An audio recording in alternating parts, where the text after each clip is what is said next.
पश्चिम बंगाल में भाजपा आज मतदाता सूची में कथित गड़बड़ी और प्रशासनिक दुरुपयोग के खिलाफ राज्य के सभी 23 जिलों में बड़ा प्रदर्शन करने जा रही है। पार्टी का मुख्य आरोप है कि जिला मजिस्ट्रेट और एसडीओ राजनीतिक दबाव में स्पेशल इंक्वायरी रिपोर्ट के बहाने आम जनता को प्रताड़ित कर रहे हैं। इस मुद्दे पर नेता प्रतिपक्ष शुभेंदु अधिकारी आज शाम 4 बजे विधायकों के प्रतिनिधिमंडल के साथ मुख्य सचिव से मुलाकात करेंगे। दोपहर 2 बजे से ही राज्य भर में डीएम कार्यालयों के घेराव की रणनीति तैयार की गई है। स्थानीय मीडिया रिपोर्ट्स का हवाला देते हुए भाजपा ने बीएलओ और अन्य अधिकारियों पर गलत जानकारी जमा करने के गंभीर आरोप लगाए हैं। पार्टी ने स्पष्ट किया है कि यदि मुख्य सचिव से संतोषजनक प्रतिक्रिया नहीं मिली तो राज्यपाल को भी ज्ञापन सौंपा जाएगा। और इस खबर पर सौरभ हमारे साथ जुड़ गए हैं। सौरभ, एक तरह से ममता बनर्जी और भारतीय जनता पार्टी के बीच में, यानी कि राज्य की मुख्य विपक्षी पार्टी के बीच में सत्ताधारी ममता बनर्जी टीएमसी के साथ एक तरह से मोर्चे आमने सामने अब खुल गए हैं एसआईआर को लेकर, जिसमें सबसे ज्यादा असर जो हो रहा है इसमें उन मतदाताओं पे एक बड़ा असर पड़ रहा है ममता बनर्जी के एक पूरे प्रशासन के रवैये को लेकर, जिसकी शिकायत लेकर भाजपा इससे पहले भी कई एक तरह से कह सकते हैं प्रशासनिक दरवाजों पर पहुंच चुकी है, लेकिन उसे हासिल कुछ नहीं हुआ है, इसलिए अब जनता के बीच उतरने जा रही है। देखिए, ये जो दो पहलू है, एक तरफ दिल्ली में ममता बनर्जी और यहाँ पे भाजपा, राज्य में भाजपा आज सड़क पर उतर आई है एसआईआर को लेकर। दोनों का जो प्रेक्षित है वो अलग है, पटकथा अलग है।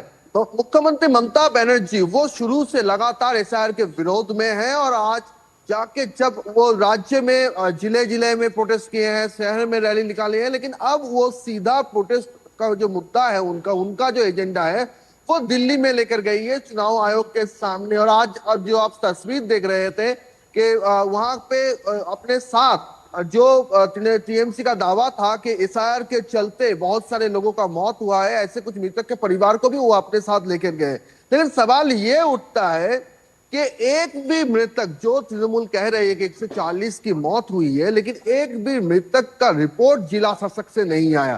क्यों नहीं आया? ये सवाल डीडी न्यूज नहीं पूछ रहा है, ये सवाल पूछ रहा है चुनाव आयोग, ये सवाल पूछ रहा है बंगाल की जनता, सवाल पूछ रहा है ताकि इसलिए कि अगर कोई भी कहता है कि एसआईआर के चलते मौत हुई है तो उसका तो रिपोर्ट जिला शासक जो स्टेट सेक्रेटरीट के अंडर में आते हैं वो जिला शासक रिपोर्ट देंगे, रिपोर्ट तैयार करेंगे, तब तो चुनाव आयोग उनके लिए कुछ कर पाएगी या कुछ कर पाएगा। लेकिन ऐसा कोई रिपोर्ट आज तक नहीं दिया। आप कब से यहाँ पे एसआईआर चल रहा है? आज 2 महीना हो गया है एसआईआर चल रहा है, आज तक एक भी रिपोर्ट नहीं आया है और सीईओ ने साफ तरीके से ये बात कह दिया है। दूसरी तरफ है उनका आज का जो दावा है कि रोल ऑब्जर्वर्स, माइक्रो ऑब्जर्वर्स को लेकर टीएमसी बेहद चिंतित है और सीएम का यह कहना है कि जो रिप्रेजेंटेटिव जो लॉ है उसके तहत माइक्रो ऑब्जर्वर्स और रोल ऑब्जर्वर्स को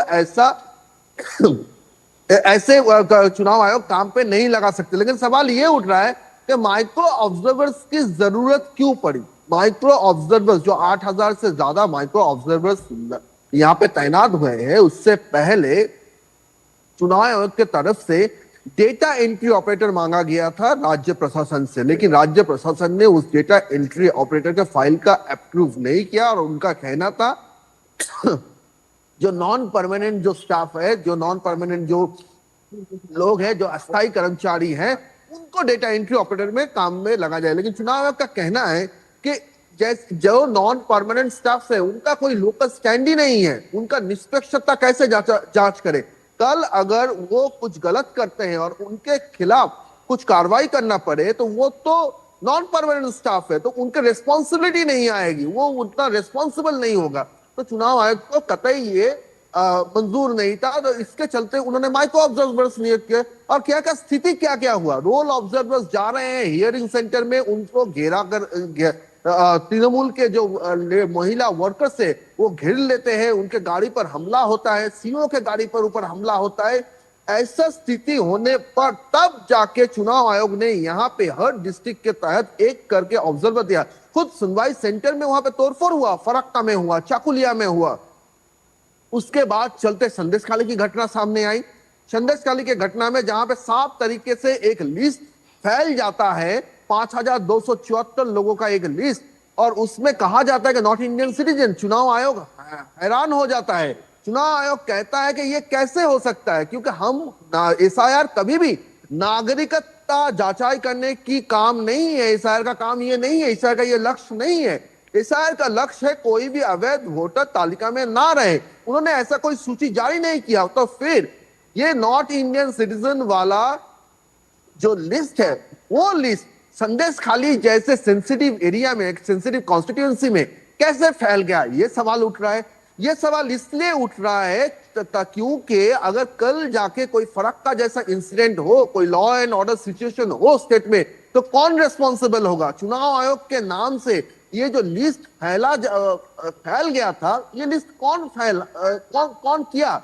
इसका जांच वहां का लोकल पुलिस नहीं किए, लोकल एडमिनिस्ट्रेशन नहीं किए, अब तक नहीं किए।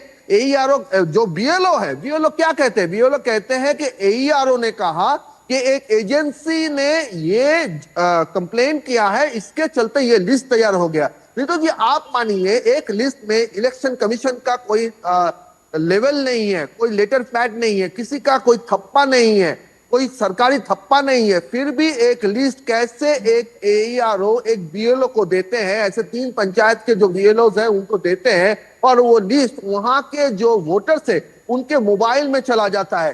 कैसे होता है? पुलिस क्या कर रही थी वहां पे? उनसे पुलिस के पास इसका इंफॉर्मेशन क्यों नहीं आया? और इसके चलते जो टीएमसी बार बार कहती है कि एसआईआर के नाम पे नागरिकता जांचाई हो रही है, और सीओ ऑफिस कह रहा है, उल्टा कह रहा है, तो कहीं जाके ये बात हुआ तो कहीं ना कहीं जाके टीएमसी ने अपना मुद्दा एस्टेब्लिश करने के लिए ये डॉक्यूमेंट्स नहीं तो फैला दिया। सारी जो वोटर्स है उनके अंदर, उनके बीच।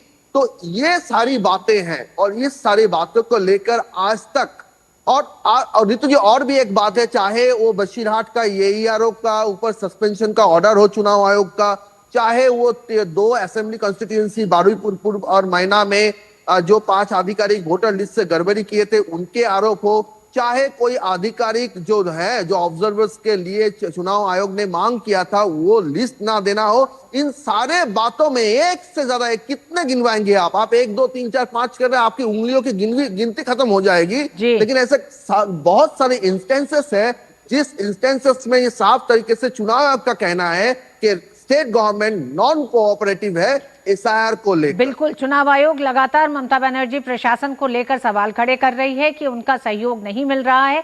वहीं दूसरी तरफ भारतीय जनता पार्टी आज 2 बजे से 23 जिलों में डीएम ऑफिस का घेराव करने जा रही है। लेकिन दिलचस्प बात यह है कि ममता बनर्जी, टीएमसी का एक पूरा प्रतिनिधिमंडल आज शाम 4 बजे चुनाव आयोग से मिलने जा रहा है अपनी शिकायतों को लेकर। हालांकि ये पूरा मामला, इसमें पश्चिम बंगाल का एसआईआर का पूरी प्रक्रिया एक तरह से एक धीमी रफ्तार से भी चल रही है, और प्रशासन को, चुनाव आयोग को दिक्कतें भी आ रही हैं उसको सही तरीके से करने में। बहुत बहुत धन्यवाद सौरभ पूरी जानकारी के लिए।